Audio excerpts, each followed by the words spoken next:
కర్నూలు మహిమాలయం సంఘ పాస్టర్ గారు, ఏలియా పాస్టర్ గారికి, అలాగే పాస్టర్ గారు బెంజమిన్ గారికి, సంఘస్థులందరికీ, వేరే ఊరి నుంచి వచ్చిన సంఘస్థులందరికీ ప్రభు యేసుక్రీస్తు క్రిస్మస్ శుభాకాంక్షలు తెలియజేస్తున్నాను. వందన మరణాతలు. మీరందరూ సంతోషంగా ఉన్నారా? సంతోషంగా ఉన్న వాళ్ళందరూ దేవుని స్తోత్రం చేద్దాం. హల్లెలూయా, హల్లెలూయా, హల్లెలూయా. ఓకే, క్రిస్మస్ అంటే క్రీస్తుని ఆరాధించుట. మరి క్రీస్తుని ఆరాధించు క్రిస్మస్ పండగకి మరి చక్కగా అలంకరించుకొని ఉంటారు. అలంకరించుకున్నారా లేదా? ఎంతమంది అలంకరించుకున్నారు? చేతులు ఎంతో ఒకసారి అలంకరించుకున్నారా గృహాన్ని? వాటితో పాటు గృహాల్లో ప్రత్యేకంగా మనం క్రిస్మస్లో ఒక కొత్తగా ఒక వస్తువుని మనం అక్కడ అలంకరిస్తాం. అదేంటి చెప్పండి? స్టార్. దాన్ని మనం తెలుగులో ఏమంటాం? నక్షత్రం అని అంటాం. కాబట్టి ప్రతి ఒక్క గృహాల్లో దేవుడి యొక్క నక్షత్రాన్ని మనము గృహంలో పెట్టుకుంటూ ఉంటాం. నిన్నటి దినాన ఒక చోట నేను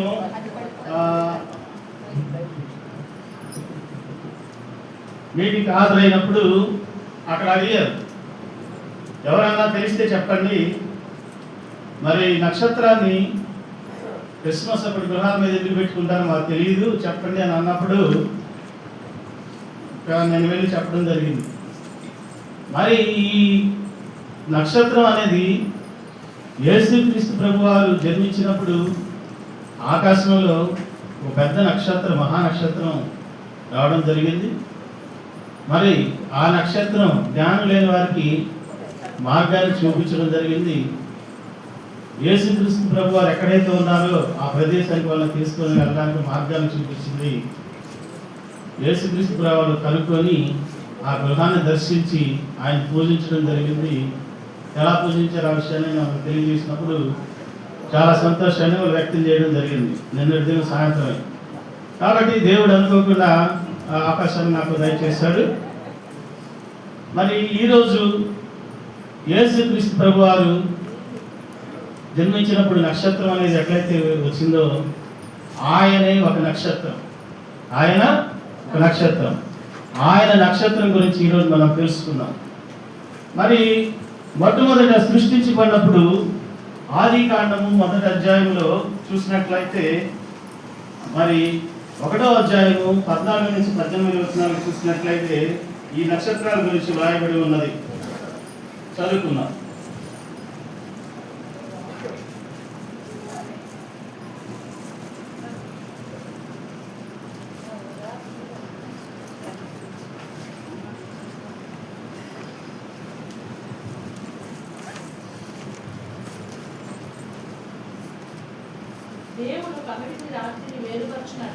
దేవుడు పగటిని రాత్రిని వేరుపరిచినట్లు ఆకాశ విశాలమందు జ్యోతులు కలుగు గాకనియు అవి సూచనల కాలములను 10 సంవత్సరములను సూచించుటకై ముందుగాకనియు భూమి మీద వెలిగించుటకు అవి ఆకాశ విశాలమందు జ్యోతులై ముందుగాకనియు పలికెను. ఆ ప్రకారమైన దేవుడు సూర్య చంద్రులతో పాటు నక్షత్రాలను కూడా మరి సృష్టించడం జరిగింది. మనం చూసినట్లయితే రాత్రిపూట మనకి సూర్యుడు రాడు, సూర్యుని వెలుగుతో చంద్రుడు ప్రకాశిస్తుంది. ఆ చంద్రుడు రానప్పుడు కూడా మనకి కాంతి కనిపిస్తూ ఉంటుంది. ఆ కాంతి నక్షత్రాలను చూస్తుంది. కొన్ని కోట్ల కొలది నక్షత్రాలు ఆకాశంలో ఉంటూ ఉన్నాయి. ఆ నక్షత్రాల ద్వారా మనకి ఆ వెలుగులో భూలోకం అంతా రావడం, ఆ వెలుగులో మనం సంచరించడం జరుగుతూ ఉంటుంది. మీరు ఉదాహరణ చూసినట్లయితే అమావాస్య రోజు అసలు చంద్రుడు అస్సలు కనపడదు, ఎక్కడ కనపడదు, కానీ వెలుగు కనిపిస్తుంది. ఆ వెలుగు నక్షత్రాల ద్వారా. తర్వాత చూసినట్లయితే ఆది కాండము మరి 15వ అధ్యాయము 5వ వచనంలో చూసినట్లయితే దేవుడు తెలియజేస్తూ ఉన్నాడు. మరి అబ్రహాము మరియు ఆయన వెలుపలికి అతను తీసుకుని వచ్చి నీవు ఆకాశం వైపు తేరి చూచి నక్షత్రములను లెక్కించుటకు నీ చేతనైతే లెక్కించమని చెప్పి నీ సంతానము అలాగవునని చెప్పెను. అబ్రహాం గారిని దేవుడు రమ్మన్నప్పుడు ఆయన తన కుటుంబాన్ని విడిచిపెట్టి వెళ్ళిపోయినప్పుడు వెళ్ళిపోక ముందు బయటికి రమ్మని చెప్పి ఆకాశ విశాలను చూపించేసి ఈ నక్షత్రాలను నువ్వు లెక్క పెట్టగలిగితే, ఆ నక్షత్రాలు లెక్క పెట్టలేం కదా మనం, ఇసుక రేణువులాగా నక్షత్రాలు ఉంటాయి, చాలా ఉంటాయి. ఆ నక్షత్రాలు ఎలాగైతే ఉంటాయో అలా నీ సంతానం విస్తరింప చేస్తాను. ఎవరికైనా పిల్లలు ఉన్నప్పుడు నమ్ముతారు, వాళ్ళకి పిల్లలు పుడతారు. కానీ అబ్రహాం గారిని పిలిచినప్పుడు ఆయనకి అసలు పిల్లలే లేరు. పిల్లలు లేనప్పుడు నాకు పిల్లలు వృద్ధాప్యంలో పిల్లలు పుడతారా, పిల్లలు పుట్టి వాళ్ళ పిల్లలు వస్తారా, ఇంత సంతానం వస్తారని నమ్ముతారు ఎవరన్నా? ఎవరు నమ్మరు.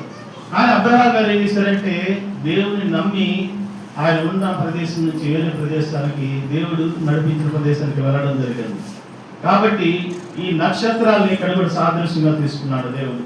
తర్వాత గమనించినట్లయితే సంఖ్యాకాండము 24వ అధ్యాయము 17-19 వచనాలు చూద్దాం. సంఖ్యాకాండము 24వ అధ్యాయము. ఆయనను చూచుచున్నాను గాని ప్రస్తుతం ఉన్నట్టుగా కాదు, ఆయన చూచుచున్నాను సమీపంగా ఉన్నట్టు కాదు. నక్షత్రము యాకోబులో ఉదయించును, రాజదండము ఇశ్రాయేలు నుండి లేచును, అది మోయాబు ప్రాంతములను కొట్టును, నాశనం చేయును. ఇక్కడ చూసినట్లయితే యేసుక్రీస్తు ప్రభువారి గురించి ఇందాక మన పాస్టర్ గారు చెప్పిన రీతిగా బిలాము ప్రవక్త ద్వారా ఇక్కడ తెలియజేసింది చూస్తున్నాం. నక్షత్రము యాకోబులో ఉదయించును. మరి ఆ రోజు ఆ ప్రవక్త ద్వారా దేవుడు ముందుగానే యేసుక్రీస్తు ప్రభువారు పుడతారు యాకోబు సంతానం నుంచి. యాకోబు పేరు తర్వాత ఇశ్రాయేలుగా మార్చడం జరిగింది, మనం చూసాం బైబిల్లో. మరి ఆయన పుట్టినటువంటి 12 మంది కుమారుల్లో యూదా వంశంలో నుండి యేసుక్రీస్తు ప్రభువారు పుట్టడం జరిగింది. ఆ విషయాన్ని ప్రవక్త ద్వారా ముందుగా తెలియజేస్తుంది. రాజదండం ఇశ్రాయేలు నుండి లేచును. రాజదండం అంటే రాజుగా ఏలేవాడు, ప్రపంచాన్ని ఏలేవాడు ఈ యొక్క యాకోబు నుండి లేచిన అనే విషయాన్ని ఇక్కడ తెలియజేస్తూ ఉన్నాడు. మరి ఆయన మోయాబు ప్రాంతంలో కలవలందరినీ నాశనం చేయను, అంటే సాతాను సంబంధమైనటువంటి జనులందరినీ నాశనం చేస్తాడనే విషయాన్ని ఇక్కడ తెలియజేస్తున్నాడు. తర్వాత చూసినట్లయితే యెషయా గ్రంథము 7వ అధ్యాయము 14వ వచనము. యెషయా గ్రంథము 7వ అధ్యాయము 14వ వచనం చూద్దాం. కాబట్టి ప్రభువు తానే ఒక సూచనను నీకు చూపును, ఆలకించుడి. కన్యక గర్భవతి అయి కుమారుని కనును, అని అతనికి ఇమ్మానుయేలు అని పేరు పెట్టును. మరి దేవుడు తన సూచనను చూపిస్తున్నాడు ముందుగానే. ఏమని? కన్యక గర్భవతి కుమారుని కనును, ఆయనకు ఇమ్మానుయేలు అని పేరు పెట్టబడును. మరి ప్రవక్తలందరిలో పెద్ద ప్రవక్తగా పేరు పిలువన గొప్ప ప్రవక్త ఎవరంటే యెషయా. ఈ యెషయా ప్రవక్త గారు మరి రాసినటువంటి ఈ గ్రంథంలో 66 వచనాలు అధ్యాయాలు ఉన్నాయి. మన బైబిల్ గ్రంథంలో పుస్తకాలన్నీ 66 పుస్తకాలు ఉన్నాయి. కాబట్టి ఇది ఒక చిన్న బైబిల్ అని పిలుస్తారు యెషయా గ్రంథాన్ని. మనం చూసినట్లయితే ప్రారంభంలో దేవుడు పిలవడం జరుగుతుంది, నా దగ్గరికి రమ్మని. తర్వాత చూస్తే ఆయన పుట్టుక గురించి తెలియజేస్తున్నాడు. తర్వాత 53వ అధ్యాయంలో చూసినట్లయితే ఆయన మరణాన్ని గురించి తెలియజేస్తున్నాడు. చివరిలో 61 నుంచి చూసినట్లయితే 66వ అధ్యాయం వరకు కూడా దేవుని యొక్క పరలోక రాజ్యం గురించి, దేవుని యొక్క ఇచ్చే వస్త్రాల గురించి, నూతన యెరూషలేము గురించి విషయాలన్నింటినీ దాంట్లో చూపిస్తున్నాడు. కాబట్టి ఈ యెషయా గ్రంథాలు ఒక చిన్న బైబిల్గా చెప్తూ ఉంటారు. కాబట్టి తాను పుట్టబో విషయాన్ని ప్రవక్త అయినటువంటి యెషయా గారి ద్వారా ఇక్కడ తెలియజేస్తున్నాడు. ఇమ్మానుయేలు అనే పేరునకు భాషాంతరం మన దేవుడు మనకు తోడైన అర్థాన్ని తెలియజేస్తున్నాడు.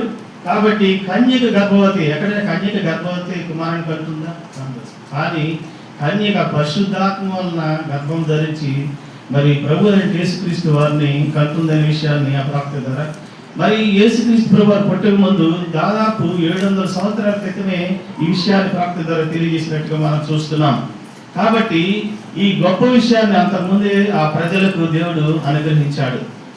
తర్వాత చూసినట్లయితే మనము అలాగే యెషయా గ్రంథము 9వ అధ్యాయము 6వ వచనం చూసినట్లయితే, ఏలయనగా మనకు శిశువు పుట్టెను, మనకు కుమారుడు అనుగ్రహింపబడెను, ఆయన భుజం మీద రాజ్యభారం ఉండెను, ఆశ్చర్యకరుడు, ఆలోచనకర్త, బలవంతుడైన దేవుడు, నిత్యుడైన తండ్రి, సమాధానకర్త అధిపతి ఆయనకి పేరు పెట్టబడు. మరి చూసినట్లయితే ఇంక ఎన్ని బిరుదులు ఉన్నాయో చూడండి యేసుక్రీస్తు ప్రభువారికి. ఆయన జననం గురించి, ఆయన లక్షణాల గురించి ఇక్కడ వివరిస్తున్నాడు. మనకి శిశువు పుట్టిను, మన క్రిస్మస్ రోజు మనం శిశువు పుట్టిన ఆ శిశువే మరి దేవుడు బాలుని యేసుక్రీస్తు ప్రభువారు. మరి బాలుని ముద్దు పెట్టుకోకపోతే దేవుని కోపం రగులుకొనును, దేవుడు మరి బాలుని ముద్దు పెట్టుకొని యెహోవా కోపించును అని మనకు వాక్యం పాస్టర్ గారు చెప్తూ ఉన్నారు. మనం కీర్తనలు 2వ అధ్యాయము 12వ వచనంలో చూసినట్లయితే, మరి బాలుని ముద్దు పెట్టుకుని లేదా ఆయన కోపించును అంటే ఏంటి? మనం ఎవరైనా పిల్లవాడిని ఇష్టపడినప్పుడు మనం దగ్గరికి తీసుకుని ఎత్తుకుంటాం. ఇష్టపడితేనే ఎత్తుకుంటాం, లేకపోతే ఇష్టపడితే వాడి దొరికి కాబట్టి ఎత్తుకోం కదా, మనం ఎత్తుకోం. కానీ బాలను ఎత్తుకుని ఇప్పుడు బిందు మేడం గారు చెప్పినట్టు సమాధాన కక్ష అధిపతి ఇందాక చెప్పారు. సమాధానం భూమి మీద ఆయనకి ఇష్టమైన ప్రజలకు సమాధానం కలుగురుగా. కానీ మరి దుర్వతలు వచ్చి ప్రకటిస్తూ ఉన్నారు ఆయన పుట్టినప్పుడు. కాబట్టి సమాధానకర్త అంటే మరి ఆయన అందరితో పోట్లాడచ్చు, ఆయన మాటల ద్వారా వాళ్ళని చేయొచ్చు. కానీ ఆయన ఒక్క మాట కూడా మాట్లాడలేదు ఆయన సిలువ వేసేటప్పుడు. సమాధానకర్త అధిపతి అంటే అదే మరి సమాధానకర్త అధిపతి. ఆయన వచ్చిన పనిని నిర్వర్తించడానికి వచ్చాడు కాబట్టి చనిపోవడానికి ఆయన సిలువ మీద మరణించడం చూస్తున్నాం. తర్వాత చూసినట్లయితే మీకా గ్రంథము 5వ అధ్యాయము 2వ వచనం చూసినట్లయితే, మీకా గ్రంథము 5వ అధ్యాయం 2వ వచనం, బేత్లెహేము ఎఫ్రాతా, యోదా వారి కుటుంబములో నీవు స్వల్పమైన గ్రామమైనను నా కొరకు ఇశ్రాయేలు వేలబోవు, వాడు నీలో నుండి వచ్చును, పురాతన కాలం మొదలుకొని శాశ్వత కాలం వరకు ప్రత్యక్షమవుతుండును. మరి యేసుక్రీస్తు ప్రభువు ఎక్కడ పుడతాడనే విషయాన్ని ఇక్కడ మీకా ప్రవక్త ద్వారా, చిన్న ప్రవక్త అయినప్పటికీ ఆయన ద్వారా ఇక్కడ తెలియజేస్తున్నాడు. బేత్లెహేము ఎఫ్రాతా, మరి ఆ 2 గ్రామాలు పక్క పక్కనే ఉంటాయి అన్నమాట. ఆ బెత్లెహేము అనేది యెరూషలేముకి 8 కిలోమీటర్ల దూరం ఉంటుంది. మైళ్ళలో వచ్చేదాకా 5 మైళ్ళ దూరంలో ఉంటుంది. కాబట్టి అక్కడ యోదా వారి కుటుంబంలో నిన్న చెప్పిన రీతిగా యాకోబు కుమారుడు 4 కుమారుడు యోదా ద్వారా ఆ వంశంలో మరి స్వల్ప గ్రామమైనను నా కొరకు ఇశ్రాయేలు రాజు నీలో నుండి వస్తాడనే విషయాన్ని ఇక్కడ తెలియజేస్తున్నాడు. ఏలబోవాడు అంటే ఏలుతాడు ప్రపంచాన్ని. ఈయన పురాతన కాలం మొదలు శాశ్వత కాలం వరకు వెళ్తాడు. పురాతన కాలంలో నుండి యెహోవా దేవుడు అయినటువంటి ప్రభువే ఆయనే మరి యేసుక్రీస్తుగా ఈ లోకంలో జన్మించాడు. ఆయన పరిశుద్ధాత్మ దేవుడిగా మనలో నివసిస్తున్నాడు.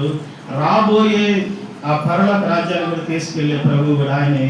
మరి నిత్యుడు తండ్రి పురాతన కాలం వరకు శాశ్వత కాలం వరకు కూడా మనల్ని ఆయన రక్షించే ప్రభు, ఎటర్నల్ లైఫ్ తీసుకునే ప్రభు ఆయన అనే విషయాన్ని ఇక్కడ తెలియజేస్తున్నాడు. తర్వాత మనము కీర్తనలు 147 4వ వచనం చూసినట్లయితే, కీర్తనలు 147వ అధ్యాయం 4వ వచనంలో చూసినట్లయితే ఒకసారి చదవండి. 147 4వ వచనం, నక్షత్రముల సంఖ్యను ఆయన నియమించి ఉన్నాడు, అన్నిటికంటే పేర్లు పెట్టుచున్నాడు. మన ప్రభు గొప్పవాడు, ఆయన అధిక శక్తులు చాలు. నక్షత్రముల సంఖ్యను ఆయన నియమించి ఉన్నాడు. మనకైతే తెలియదు కానీ ఆయనకి తెలుసు ఎన్ని నక్షత్రాలు ఉన్నాయనే విషయాన్ని. కాబట్టి వాటన్నిటికీ ఆయన పేర్లు పెట్టుచున్నాడు.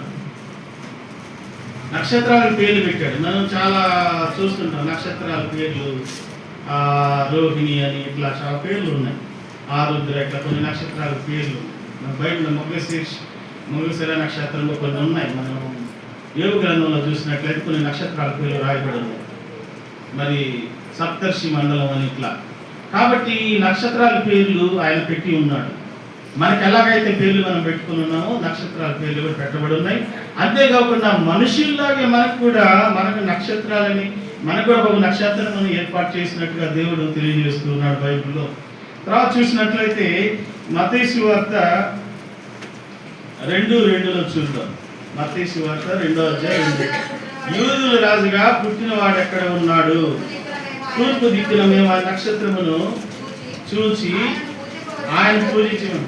ఈ విషయం నేను ఇందాక బయలుపరిచిన రీతిగా చెప్పిన రీతిగా మరి జ్ఞానులు, మరి తూర్పు దేశ జ్ఞానులు ఎందుకు అన్నారంటే, యెరూషలేము ఈ బెత్లెహేమునకు తూర్పు, ప్రపంచంలో తూర్పు వైపు ఉన్నటువంటి దేశాల నుంచి ఈ యొక్క జ్ఞానులు అనేవాళ్ళు, జపాను, పర్షియా దేశం అంటే ఈరోజు ఇరాన్ దేశం అని అంటున్నారు, ఇంకా వేరే ప్రదేశం నుంచి కూడా వచ్చినటువంటి ముగ్గురు జ్ఞానులు ఆ ఆకాశంలో యేసుప్రభు వారు మరి జన్మించినప్పుడు ఉన్నటువంటి నక్షత్రాన్ని చూసి ఈ ఖగోళ శాస్త్రజ్ఞులైనటువంటి జ్ఞానులు ఏం చేశారంటే బయలుదేరి వాళ్ళ ఒంటెల మీద బయలుదేరి రావడం జరిగింది.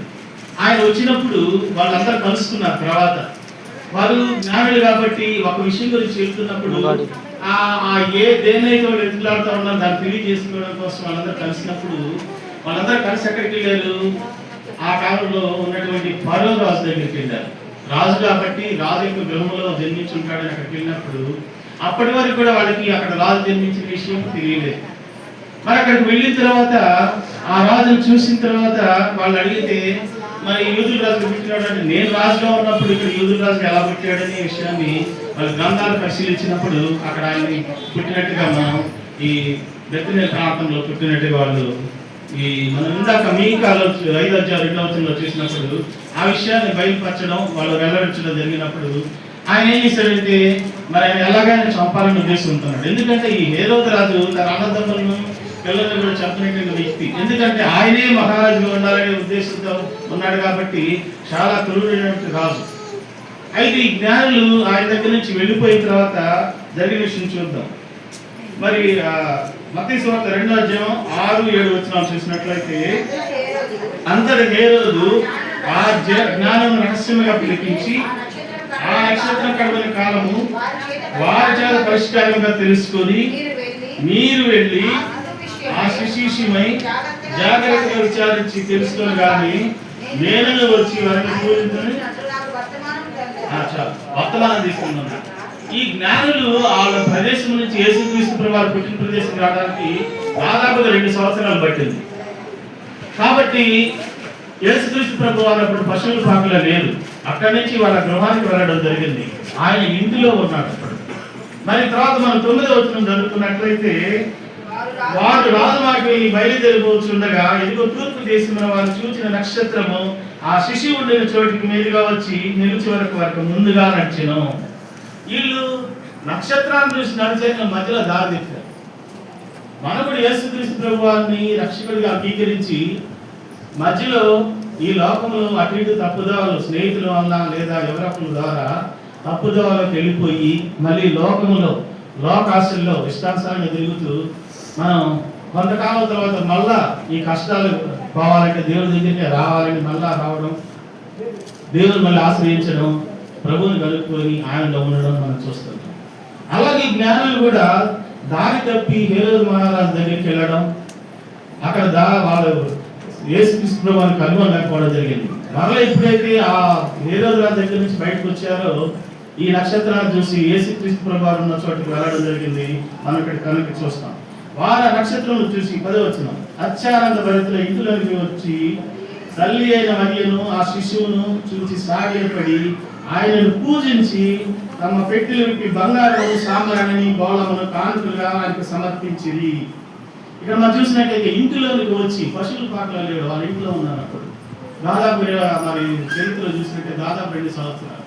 అందుకే ఈ జ్ఞానుల వలన ఆయన తెలుసుకొని దాదాపు 2 సంవత్సరాలు తెలుసుకొని 2 సంవత్సరాల వయసులో ఆ పిల్లలందరినీ, మగ శిశువులందరినీ వధించడానికి ఇష్టపడ్డాడు అనమాట ఆ రాజు. కాబట్టి వీళ్ళు తప్పు మార్గంలో వెళ్ళడం వలన చాలా మంది శిశువులు చనిపోవడం. అది దేవుని నిర్ణయమైనప్పటికీ మనం కూడా దేవుని నమ్ముతున్న వ్యక్తులు తప్పు మార్గంలో వెళ్ళినప్పుడు చాలా కొన్ని సందర్భాల్లో మరి మార్గాన్ని తప్పి వేరే వేరే ప్రదేశాలకు వెళ్ళడం వల్ల అనేకులకు మనకు మన జీవితాలకు నష్టాన్ని కలిగజేసుకునే ఆ పరిస్థితి ఏర్పడుతుంది. కాబట్టి మన మార్గం తప్పు మార్గంలో పోకుండా సరైన మార్గంలో వెళ్ళేలా చూసుకోవాలని ప్రభువు చేస్తున్నాను కోరుచున్నాను. తర్వాత చూసినట్లయితే చివరిగా అక్కడ మత్తయి సువార్త 10:11 కూడా చదువుకున్నప్పుడే తర్వాత చూసినట్లయితే చివరిగా ప్రభు యేసుక్రీస్తు ప్రభువారు ఆయన నమ్మిన ప్రజలను ఎలాగ చూస్తున్నాడో చూద్దాం. ప్రకటన గ్రంథము 1వ అధ్యాయము మరి 18వ వచనం, 18 కాదు 16వ వచనం. ప్రకటన గ్రంథము 1వ అధ్యాయం 16వ వచనం. ఆయన తెల్పుడి చేత 7 నక్షత్రములు పట్టుకొని ఎదును, ఆయన నోటి నుండి 2 చిలుకల వాడిన ఖడ్గం ఒకటి బయలువెడలను. ఆయన ముఖము మహా తేజస్సు ప్రకాశించిన సూర్యుని వలె ఉండెను. ఆయన కుడి చేతి 7 నక్షత్రాలు పట్టుకున్నాడు. ఆ 7 నక్షత్రాల గురించి మరి ఇక్కడ మనం చూసినట్లయితే చివరిలో ఉంది, చూద్దాం. 20వ వచనంలో 19-20వ వచనం కలిసి ఉంది. ఇక్కడ నీవు చూచిన 7 నక్షత్రములను ఆయన మర్మమును ఆ 7 సువర్ణ దీప స్తంభములకు సంగతి వ్రాయము. 7 నక్షత్రములు 7 సంఘములకు దూతలు, ఆ 7 దీప స్తంభములు 7 సంఘములు. మరి ఇక్కడ నక్షత్రాలంటే సంఘానికి ఉన్నటువంటి కాపరులు, సంఘ కాపరులు, దూతలు. అంటే ప్రభు యేసుక్రీస్తు వారు సంఘాలను 7 విధాలుగా విభజించున్నాడు ఈ లోకంలో. ఈ 7 నక్షత్రాలు 7 దూతలు అంటే 7 సంఘాలకు ఉన్నటువంటి కాపర్లు. ప్రపంచంలో ఎన్ని సంఘాలు ఉన్నప్పటికీ ఈ 7 రకమైనటువంటి పాస్టర్లు సంఘాలు ఉంటారనే ఉద్దేశం ఇక్కడ. ఆయన 7 కుడి చేతులు ఆయన పట్టుకొని ఉన్నాడు. మరి ఈ దూతలు వీళ్ళు ఏం చేస్తారంటే సువార్తను ప్రకటిస్తూ ఉంటారు. మరి వాళ్ళందరికీ ఈ నెల కనిపిస్తున్న పై వచనం చూస్తే మహా తేజస్సు ప్రకాశించిన సూర్యుని వలె ఉండెను. నక్షత్రాలు కూడా సూర్యుని వలె ప్రకాశిస్తూ ఉంటాయి, కానీ అవి చాలా దూరంగా ఉన్నందువల్ల వాటి కాంతి తక్కువగా ఉంటుంది. మన దగ్గర ఉన్నటువంటి సూర్యుడు చాలా దగ్గరగా ఉన్నాడు కాబట్టి సూర్యకాంతి చాలా ఎక్కువగా ఉంటుంది. కాబట్టి ఆ సూర్యకాంతి వెలుగులో నక్షత్రాలు కనపడవు మనకు. కాబట్టి ప్రభు అయిన యేసుక్రీస్తు వారి యొక్క మహిమతో ఉన్నప్పుడు ఆయన మహిమలో మనం కనపడం, ఆయన మహిమనే మనం ప్రకటించాల్సిన అవసరం ఉంది. కాబట్టి ఈ విషయాన్ని ఇక్కడ తెలియజేస్తున్నాను.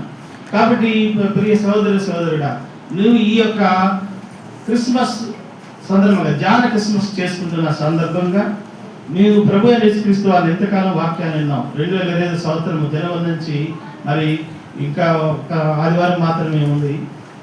మరి జాన క్రిస్మస్లో ఉన్నట్టు నీవు ప్రభు అయిన యేసుక్రీస్తు వారి హృదయంలో అంగీకరించి దేవుడిగా రక్షకుడిగా అంగీకరించున్నావా? నువ్వు మారు మనసు పొందున్నావా? స్వీకరించావా? దేవుడిగా అంగీకరించి స్వీకరించకపోతే ఈ క్రిస్మస్ దినాన ఖచ్చితంగా దేవుడిని ఖచ్చితంగా ఆయన మరి ఒకసారి నీకు అందరికీ చూపిస్తాను. రోమీయులకు రాసిన పత్రిక 10వ అధ్యాయము 9-8వ వచనం నుంచి చదువుకుందాం.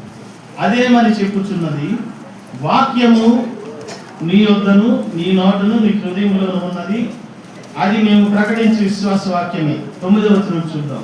అదేమనగా యేసు ప్రభు అని నీ నోటితో ఒప్పుకొని దేవుడు మృతుల్లో నుండి ఆయన లేపినని నీ హృదయమందు విశ్వసించిన యెడల నీవు రక్షించబడదు. ఏలయనగా నీతి కలిగినట్లు మనుష్యుడు హృదయంలో విశ్వసించును, రక్షణ కలిగినట్లు నోటితో ఒప్పుకున్నాను. అదేమనగా ఆయన విశ్వాసించి వాడెవడను సిగ్గుపడను చెప్పుచున్నాడు. మనం సిగ్గుపడితే రక్షణలోకి రాలేదు. ఎలా ఒప్పుకోవాలి? 9వ వచనంలో చెబుతున్నాడు, యేసు ప్రభు అని. ప్రభు అంటే ఏంది? ఈజ్ కంప్లీట్, ఆయనే సర్వం. ఇంగ్లీష్ వాళ్ళందరూ బ్రిటిష్ లార్డ్ అంటారు ప్రభు అంటే కదా. కాబట్టి ఇంకా కంప్లీట్గా ఆయన చెప్పిందే వినాలి, మన ఇష్టం చేయడానికి లేదన్నమాట. నీ నోటితో ఒప్పుకొని ఆయన మృతుల్లో నుండి లేచాడని, ఆయనే రక్షకుడని, ఆయన నాకు పాపాల కోసం కలవరిలో మరణించి తిరిగి లేచాడని ఒప్పుకొని నువ్వు హృదయం నందు స్వీకరించాలి. నోటితో ఒప్పుకున్నంత మాత్రాన ఆయన మృతుల్లో నుండి లేచాడని హృదయం నందు విశ్వసించాలి. ఇందాక నేను చెప్పిన రీతిగా కుమారుని ముద్దు పెట్టుకునేలా ఫిజికల్గా కాదు, హృదయంలో స్వీకరించాలి. స్వీకరించి నీ నోటితో ఒప్పుకున్నంత మాత్రాన సరిపోదు. ఏం చేయాలి? తర్వాత బాప్తీసం పొందాలి. మార్కు సువార్త 16-16 ఉంటుంది కదా మనకి ఇక్కడ. చూడండి ఒకసారి చూద్దాం. మార్కు సువార్త 16వ అధ్యాయము 15-16. మీరు సర్వలోకములకు వెళ్ళి సర్వ సృష్టికి సువార్తను ప్రకటించుడి, నమ్మి బాప్తీసం పొందిన వాడు రక్షింపబడు, నమ్మని వారికి శిక్ష. నమ్మని వాళ్ళు ఏం చేయాలి? బాప్తీసం పొందాలి, నమ్మని వారికి శిక్ష పెడతారు. కాబట్టి ఈ రోజు ఎవరైనా కానీ ఇప్పటికీ కూడా ఆ యేసుక్రీస్తు ప్రభువాన్ని హృదయాన్ని స్వీకరించినట్లయితే, ప్రభు అని ఒప్పుకొని దేవుడిగా మీ హృదయాన్ని స్వీకరించినట్లయితే ప్రభు అని ఆయన రక్షణ దయచేస్తాడు. తర్వాత బాప్తిస్మం పొందాలి మన పాస్టర్ గారు ఇస్తారు. మరి మీరందరూ కూడా యేసుక్రీస్తు ప్రభువాన్ని కలిగి ఉన్నట్లయితే మనం కూడా ఎలా ప్రకాశిస్తాం? నక్షత్రాలాగా ప్రకాశిస్తాం. ఆయన మహా నక్షత్రం. ఆయన నక్షత్రము ఎలాగైతే ప్రకాశించి ఎక్కడో ఉన్నటువంటి జ్ఞానులను ఆయన ఉన్న ప్రదేశానికి నడిపించిందో, మనందరం కూడా నక్షత్రాలు ప్రకటిస్తాం. మోషే గారు మరి ఏమంటారు? యేసుక్రీస్తు ఎక్కువ దేవుడు కనిపించినప్పుడు, ప్రభువా నీ యొక్క ఏంటి వెలుగులో మా రహస్య పాపములు కనబడుచున్నది. ఆయన వెలుగులో మన రహస్య పాపములు కనిపిస్తుంది.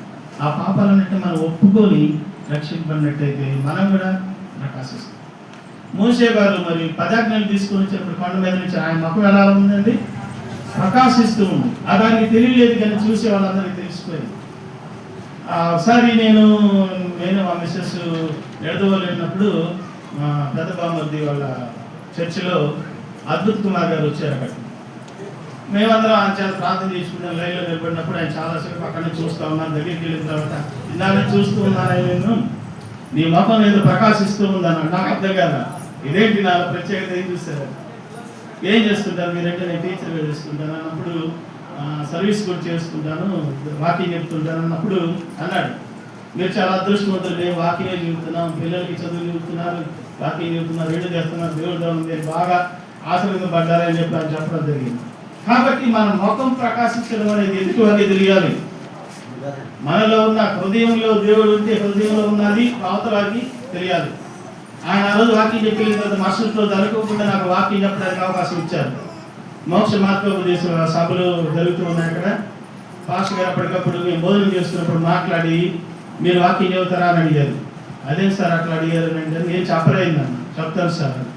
ఆ తర్వాత నాకు చాలా ఆటంకాలు వచ్చినాయి. నాకు హెల్త్ బాగాలేదు, ప్రిపేర్ కాలేకపోయాను. పిల్లలందరూ ఆడుతూ ఉన్నారు, ప్రిపేర్ అయ్యాను, రెడీ అయ్యాను. అంతలోకి పాస్టర్ గారు వస్తున్నారు, మీరు వాక్యం చెప్పడానికి కుదరదండి, టైం లేదు అన్న. సరేలేండి అని నేను చాలా మోషన్స్ చాలా అలసిపోయి కూర్చున్నా. అమ్మాయి అనుకున్నా. మళ్ళీ పాస్టర్ గారు చెప్పి వాక్యం చెప్పి వెళ్ళిపోయారు. మన మధ్యలో ఒక స్పెషల్ సేవకులు ఉన్నారు, వాక్యం చెప్తారా అన్నారు. పాలకులు అయిన స్టేజ్ మీద ఉన్నారు, ఆయన చెప్తారేమో అనుకున్నా. మేమంతా కింద కూర్చొని కోయిలైనా కూర్చొని అనుకున్నాం. నేరుగా నా దగ్గరికి వచ్చి పాస్టర్ గారు మీరు వాక్యం చెప్పాలన్నారు. నాకు అప్పుడు దాకా రిలాక్స్ అయ్యాను, ఒక్కసారి అర్థం కాలేదు. అయితే ప్రిపేర్ అయ్యి వచ్చాను, కొద్దిగా వెళ్ళాను. చాలా అద్భుతంగా దేవుడు ఇచ్చాడు. అయిపోయింది ఒక్కలు కదలలేదండి. చక్కగా నా రాత్రి 10:30 వాక్యం అయిపోయిన భోజనాలు జరిగినాయి. తెల్లారి మా బామ్మతో ఇంటికి ఒక అతను వచ్చి, రాత్రి 10 చెప్పారండి వాక్యం, సరిగ్గా చెప్పకపోతే మైక్ లాగేద్దాం అనుకున్నానండి అన్నాడు. అనిపించింది నాకైతే. కాబట్టి దేవుడు ఆ యొక్క సేవకుడి ద్వారా ముఖం ప్రకాశిస్తుందని ఎందుకు చెప్పాడో తర్వాత అర్థమైంది నాకు. కాబట్టి మనందరం ప్రకాశించాలంటే దేవుని మన హృదయంలో ఉంచుకున్నట్టు మనం ప్రకాశిస్తాం. ఒక బల్బులో ఫిలమెంట్ ఉండి అది పనిచేస్తుంటే ఎట్లాగైతే కాంతినిస్తుందో, దేవుడు మన హృదయంలో ఉంటే మనం ప్రకాశిస్తాం. కాబట్టి చివరిగా ఈ ఒక వాక్యం చెప్పి నేను ముగిస్తాను. మాస్టర్ గారు ఇచ్చిన వాక్యం సమయం చాలా అయిపోయినట్టుంది. దానియేలు గ్రంథము 12వ అధ్యాయము మరి 3వ వచనం చదువుకున్నాం. బుద్ధిమంతులైతే ఆకాశ మండలములోని జ్యోతులను పోలిన వారై ప్రకాశించెదరు. నీతి మార్గమును అనుసరించి నడుచుకున్నట్లు ఎవరు అనేకులను త్రిప్పుదురో వారు నక్షత్రము వలె నిరంతరము ప్రకాశించదు. మరి బుద్ధిమంతులైతే, మనకి బుద్ధిగా అంటే మంచి బుద్ధిగా ఉన్నట్లయితే ఆకాశ మండలంలోని జ్యోతులను పోలిన వారే ప్రకాశిస్తాం. మంచి బుద్ధి ఉన్న వాళ్ళు ఏం చేస్తారండి? మంచి పని చేస్తారు కదా. మరి ఈరోజు మంచి విషయాన్ని మనం తెలియజేస్తాం. పాస్టర్ గారు తెలియజేశారు, పాస్టర్ గారు తెలియజేశారు. ఇప్పుడు నేను చెప్తున్నాను, ఇందాక సిస్టర్ క్యాథరిన్ అమ్మాయిని తెలియజేయడం జరిగింది. యేసుక్రీస్తు ప్రభువాన్ని మన హృదయంలో స్వీకరించినట్లయితే ఆ బల్బ్ ఎలాగైతే వెలిగి కాంతినిస్తుందో మనం కూడా ప్రకాశిస్తాం. ప్రకాశించి ఏం చేస్తాం? నీతిని అనుసరించి నడుచుకున్నట్లు, అందరూ నీతిని అనుసరించి నడుచుకున్నట్లు అనేకులు తిప్పుదురు, వాళ్ళ నక్షత్రముల వలె ప్రకాశించదు. మన ఇంటి మీద నక్షత్రం కాదండి, మీరే నక్షత్రాలాగా ప్రకాశించాలి. ఈ విషయాన్ని నిన్న ఇంటి మీద ఎందుకు పెడతారంటే, మా ఇంట్లో యేసుక్రీస్తు ప్రభువారు ఉన్నారు, అందుకే మా ఇంటి మీద నక్షత్రం పెట్టాము అనే విషయాన్ని వాళ్ళకి తెలియజేయడం జరిగింది. కాబట్టి అలాగే ఇంటిపై నక్షత్రము, ఇంట్లో బార్ లాంటి కొన్ని గృహాలు ఉంటాయి, అటువంటి గృహాలు కాదండి. ఇంటిపై నక్షత్రం అంటే ఇంట్లో ప్రకాశించే మనం నక్షత్రాలాగా ఉండాలి. మన ద్వారా అనేకులను మనం నడిపించే వాళ్ళగా ఉండాలని ప్రభు పేరట కోరుతున్నాను. కాబట్టి ఈ కల్వరి మహిమాలయము ఈ యొక్క సంఘంలో మరి మన పాస్టర్ గారు, ఏలియా పాస్టర్ గారు మమ్మల్ని ఆహ్వానించి ఈ వాక్యాన్ని అందించడానికి ఇచ్చిన గొప్ప అవకాశాన్ని బట్టి దేవుడికి ప్రత్యేకమైన వందనాలు, ధన్యవాదాలు తెలియజేసుకుంటున్నాను. ఈ సంఘంలోని ప్రతి ఒక్కరికి ధన్యవాదాలు తెలియజేసుకుంటూ, మేడం గారు మన దర్శించారు మా గృహాన్ని. అనుకోకుండా మేము వస్తారని అనుకోలేదు. రియల్గా దర్శించినప్పుడు మేము అప్పుడే అన్ప్రిపేర్డ్గా ఉన్నాం. మరి వచ్చిన వాళ్ళందరికీ ధన్యవాదాలు. మా గృహానికి వచ్చిన మరి ఆ రోజు అన్నారు, మీరు అరగంటలో మాకు వాక్యం చెప్పాలండి అని అన్నప్పుడు సరేనన్నాను. మాస్టర్ గారు ఫోన్ చేయలేదని సరే మా చర్చికి వెళ్ళిపోదాంలే అనుకున్నాం. ఉదయం మళ్ళీ ఫోన్ చేశారు పాస్టర్ గారు, సరే ఇక్కడికే వద్దామని చెప్పేసి రావడం జరిగింది. దేవుని వాక్యాలు అందించడానికి ఇచ్చిన వాక్యాలను బట్టి దేవుడి వందనాలు. పాస్టర్ గారి వందనాలు, సంఘానికి వందనాలు తెలియజేస్తూ ముగిస్తున్నాను. Thank you.